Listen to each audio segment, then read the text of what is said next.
तो hello friends, स्वागत है आपका मेरे YouTube channel CAD CAM expert में। तो आज की वीडियो में हम सीखेंगे कि किस तरह से हम मास्टर कैम में सॉलिड्स कमांड का यूज़ करते हैं। तो यहाँ पे मैंने टोटल 5 कमांड्स ली हैं। उनमें से सबसे पहले जो कमांड है वो है शेल कमांड। तो शेल कमांड के लिए यहाँ पे मैंने एक 3D प्रोडक्ट लिया हुआ है। तो सबसे पहले आपने यहाँ पे सॉलिड्स में चले जाना है, यहाँ पे शेल कमांड को सिलेक्ट कर लेना है। सिलेक्ट करने के बाद आपने जौन सा भी फेस को रिमूव करना है वो वाला फेस यहाँ पे सिलेक्ट कर लेना है। तो यहाँ पे मैं टॉप फेस को सिलेक्ट करूँगा क्योंकि मुझे टॉप फेस नहीं चाहिए। तो यहाँ पे मैं टॉप फेस को सिलेक्ट कर लूँगा। सिलेक्ट करने के बाद आपने यहाँ पे एंटर प्रेस कर देना है। तो जैसे ही आप यहाँ पे एंटर प्रेस करोगे तो आपको यहाँ पे ऑप्शन दिखेगी, एक डायलॉग बॉक्स आएगा। आपको यहाँ पे 3 ऑप्शन दिखेगी, इनवर्ड, आउटवर्ड और बोथ की। अगर आप इनवर्ड थिकनेस देना चाहते हो तो इनवर्ड पे क्लिक करना है, आउटवर्ड थिकनेस देनी है तो आउटवर्ड पे क्लिक करना है। अगर दोनों साइड पे डायरेक्शन देनी है, इनवर्ड आउटवर्ड दोनों साइड में देनी है, तो दोनों साइड में आपने यहाँ पे वैल्यू फिल कर लेनी है। तो यहाँ पे मैंने बोथ सिलेक्शन कर ली है क्योंकि मैं दोनों साइड में यहाँ पे थिकनेस देने वाला हूँ। यहाँ पे मैंने इनवर्ड और आउटवर्ड दोनों की वैल्यूज फिल कर ली है थिकनेस की। और थिकनेस की वैल्यू फिल करने के बाद आपने यहाँ पे टिक वाले बटन पे क्लिक कर लेना है। तो जैसे आप यहाँ पे टिक वाले बटन पे क्लिक करोगे आपका जो प्रोडक्ट है वो शेल हो जाएगा। तो चलिए अब मैं आपको यहाँ पे वायर फ्रेम में भी दिखा देता हूँ। तो वायर फ्रेम में आने के बाद आपको यहाँ पे जो सेंटर लाइन दिख रही है ये है हमारी स्केच की लाइन, और स्केच से जो अंदर की तरफ आपको थिकनेस दिख रही है ये है हमारी इनवर्ड थिकनेस, और यहाँ पे स्केच से जो बाहर हमें थिकनेस दिख रही है वो है हमारी आउटवर्ड थिकनेस।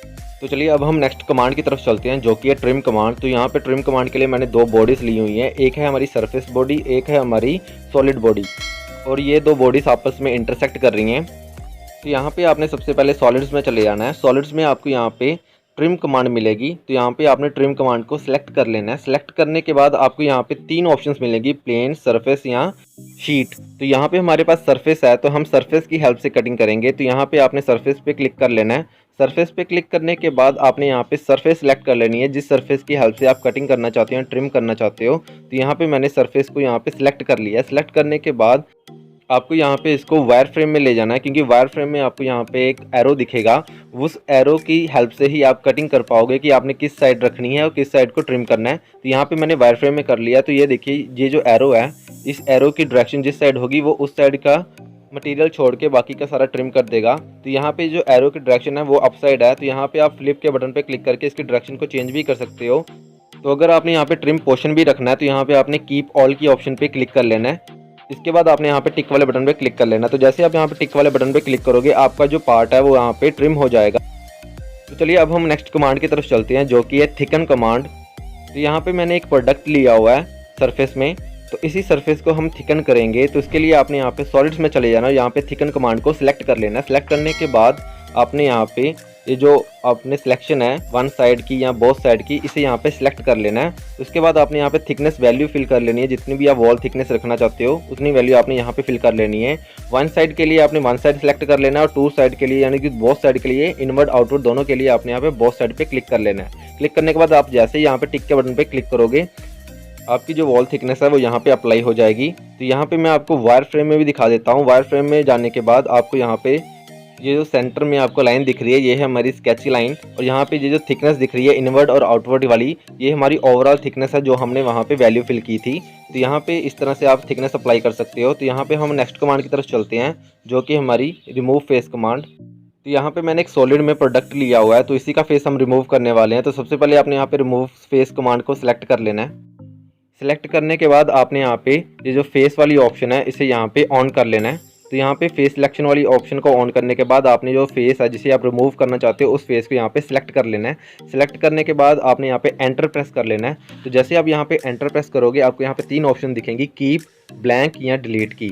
अगर आप उस फेस को भी रखना चाहते हो जो जिसे आप रिमूव करना चाहते हो पर वो अलग हो जाएगा तो उसके लिए आपने यहाँ पे कीप वाली ऑप्शन को ऑन कर लेना है। जो सेकंड ऑप्शन ब्लैंक की है वो आपके प्रोडक्ट को ब्लैंक कर देगी, और थर्ड ऑप्शन डिलीट की है जो आपने यहाँ पे डिलीट ऑप्शन को सिलेक्ट कर लेना है। सिलेक्ट करने के बाद आप जैसे यहाँ पे टिक वाले बटन पे क्लिक करोगे आपने यहाँ पे यस कर देना है, और यहाँ पे आपने कोई भी एज का एक कलर चूज करके यहाँ पे टिक वाले बटन पे क्लिक कर लेना है। तो जैसे ही आप यहाँ पे टिक वाले बटन पे क्लिक करोगे आपका जो प्रोडक्ट है वो यहाँ पे उसका जो फेस होगा वो यहाँ पे रिमूव हो जाएगा। तो चलिए अब हम नेक्स्ट कमांड की तरफ चलते हैं जो कि ड्राफ्ट फेस कमांड। तो यहाँ पे मैंने प्रोडक्ट लिया हुआ है तो इसी के फेस को हम ड्राफ्ट करेंगे। तो इसके लिए आपने यहाँ पे सॉलिड्स में चले जाना है। तो यहाँ पे ड्राफ्ट फेस वाली कमांड को सिलेक्ट कर लेना है। सेलेक्ट करने के बाद आपने जिस भी फेस को ड्राफ्ट करना है वो फेस को सिलेक्ट कर लेना है। सिलेक्ट करने के बाद आपने यहाँ पे एंटर प्रेस कर लेना है। तो यहाँ पे अगर आप दूसरा फेस भी सिलेक्ट करना चाहते हो तो आपने कंट्रोल प्रेस करके उस फेस को भी सिलेक्ट करके एंटर प्रेस कर लेना है। तो जैसे ही आप यहाँ पे एंटर प्रेस करोगे आपके सामने कुछ इस तरह से डायलॉग बॉक्स आ जाएगा। तो यहाँ पे आपने जो फर्स्ट ऑप्शन है ड्राफ्ट टू फेस वाली, उसे यहाँ पे ऑन कर लेना है। ऑन करने के बाद आपने जितना भी ड्राफ्ट एंगल रखना है उसे यहाँ पे फिल कर लेना है। एंगल फिल करने के बाद आपने यहाँ पे टिक वाले बटन पे क्लिक कर लेना है। तो जैसे आप यहाँ पे टिक वाले बटन पे क्लिक करोगे आपने ड्राफ्ट फेस के जो परपेंडिकुलर वाला फेस है उसे यहाँ पे सिलेक्ट कर लेना है। सिलेक्ट करते ही आपके सामने कुछ इस तरह से डायलॉग बॉक्स आएगा।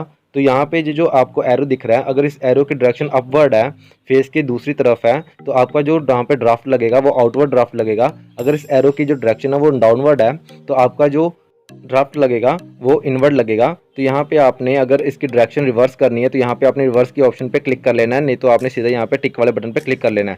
तो जैसे आप यहाँ पे टिक वाले बटन पे क्लिक करोगे आपका जो ड्राफ्ट फेस है वो यहाँ पे अप्लाई हो जाएगा।